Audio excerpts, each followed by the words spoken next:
Yo, how's it going, everybody? Today we have some pretty insane news to cover, and I'm just gonna jump right into it. If you missed it, there is a survey currently going out for Mecha Break, and it might be one of the most important surveys for this game's lifespan. Now, alongside the announcement of the survey was a message from Chris that is broken down into 4 more parts, or 3 more parts if you'd like to go check that out for yourself, but I'm just gonna read off this main part right here. Hello everyone, I'm Chris, the producer of Mecha Break. Today I'd like to invite you to share your thoughts and help shape the game's future direction. Since its first reveal, Mecha Break has received far more attention than we ever expected. Along the way, we faced our share of uncertainties and challenges, and frankly, we know it hasn't lived up to everyone's expectations for a mecha title yet. We've been searching for a breakthrough. At this moment, if we don't take a bold step forward, we'll never move past our current hurdles. Mecha Break needs to break its own limits. While we keep the current season running smoothly, we'll be focusing our efforts on delivering a whole new break edition of Mecha Break around the anniversary. So just to kind of point out here, this is not going to be an overnight change. I really have to emphasize to everyone who wants to believe in this and wants this just stand by them.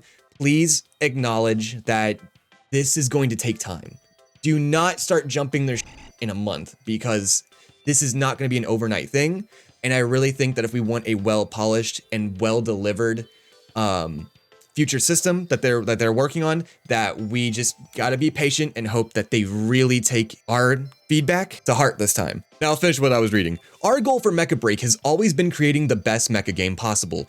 While there may not be one single answer, we believe that by exploring this question together with you, we can push the game infinitely closer to that vision. Going forward, we want to partner with you in an open and ongoing dialogue. We will carefully listen to everyone's thoughts and explore the game's future together. I will say, this is kind of where things should have been from the get-go, but it is nice to see that they are taking the initiative and are approaching us about this, and it seems that they are being really, they genuinely want to really communicate with us and stay in better relations and actually just be a little bit more transparent about the whole process, which I love to see. We really needed this for the community, because that was half of the issue. Just the lack of communication was just making it to where so many of us were like, is anything going to be addressed? And yeah, moving forward, I'm hoping that they will actually address things a little bit more frequently and just take more steps to connect with the community and inform us of upcoming things. Now, before we move on to the updates we've received for the strikers showing up in Season 2, I do want to point out something with the survey. This has a lot catered to the PvE side of things, which is great. We have been needing this 1000%, but there's something a bit broad about the approach without giving you a way to rank the priority of these different game modes that they're offering, right? Right now, I love to see that they are offering things about custom, PvE, story mode, roguelikes, things like this, right? Very awesome, but it feels a bit shotgun blast right now.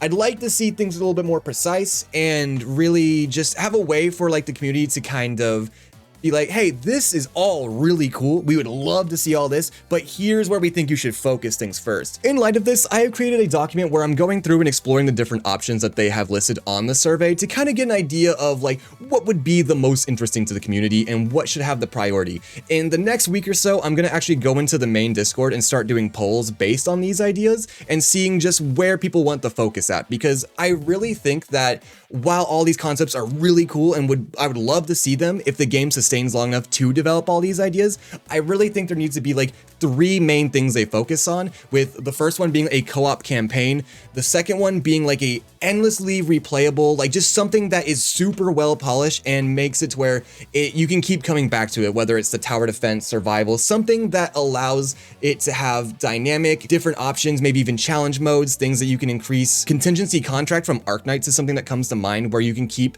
changing different factors and mechanics that relate to the enemies and your own buffs and debuffs. I just think that there needs to be one just really well developed, really well polished mode that just has players coming back to it over and over again, because it's just that fun. And lastly, I do think that we need to have some sort of community driven thing every month, whether it be the Halloween event we had, or something like raid bosses where we all team up together to take out something a little bit more threatening.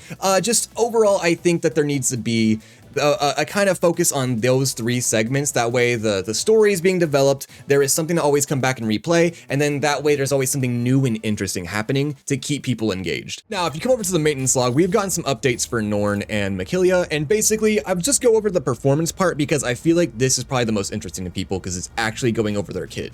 Now, Norn's weapon loadout is anything but ordinary. Its signature blazer sniper bow delivers pinpoint accuracy with a futuristic bow-shaped design that isn't just for looks. The elegant frame houses advanced sensors that provide long-range targeting and precise calibration, making it a highly versatile tool on the battlefield. Norn doesn't stop at sniping, it can shift to rapid-fire mode in close-range skirmishes, locking on faster for quick shots. Its ammo versatility makes it a battlefield menace. The high-explosive arrows are devastating against virtually any target, while the impulse arrows generate EMP that can disable vehicles and disrupt enemy operations. Combined with its optical camouflage, Norn becomes a ghost on the battlefield, eliminating key targets and causing chaos without ever being detected. So, another kind of stealth Naru kind of type of thing, but it seems like this one is going to be a little bit more like a ranger. As for Mckillia, well, this thing's a freight train. This thing is going to be literally mowing people down.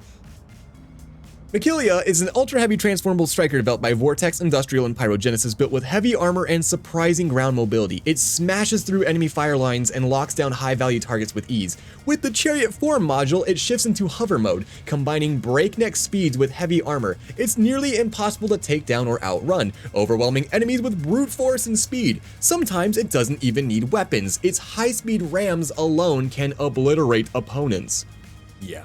This isn't a skirmisher, it's a mobile fortress with melee weapons. It's gonna be, I have a feeling it's gonna be a bit of a menace. I can't wait to see just like barrel through an entire squad sitting on a point. Though I do question if this is gonna make Hurricane a lot more viable, because if this counts as a melee attack and they just bum rush into one of Hurricane's decoys, they're gonna be pretty susceptible to getting jumped, but we'll have to see on that. Now, when it comes to the loadout, it seems most of us were pretty on the money when it came to the fists at least, because yep, they are indeed twin force rocket fist launchers with a edge breaker brawl kit. So sounds like he might be able to do some melee up close and send the fists. I'm not 100% sure, but then we also have the breach claw sling grappler and a prism dome refraction field. Now, Norn's kit I didn't really go over too much because I basically laid it out for you, but there are the high explosive arrows, the blue shift impulse arrows, the transient optic camouflage, and the blazer sniper bow, sniper mode and close range mode. But yeah, that's all I really had to cover today. I'm sorry if this is a little bit more sporadic and all over the place. I really just want to make sure I informed everybody about the survey and shared my thoughts on the current situation, and just, yeah, thank you again for coming through. Subscribes, likes, coming through on this Twitch streams, always much appreciated. Y'all have a wonderful night, and I'm always live around 6:30, 7 p.m. Central Time. Oh, real quick, there is a tournament Saturday and Sunday if you'd like to see it. I'm currently playing with the team Intensity. We place high enough in the qualifiers to where we could participate in this tournament. Depending on how we do Saturday, we may or may not play Sunday, but either way, definitely go out there, support the team, support the players, and just thank you again for being here, and I hope you have a wonderful day. Peace!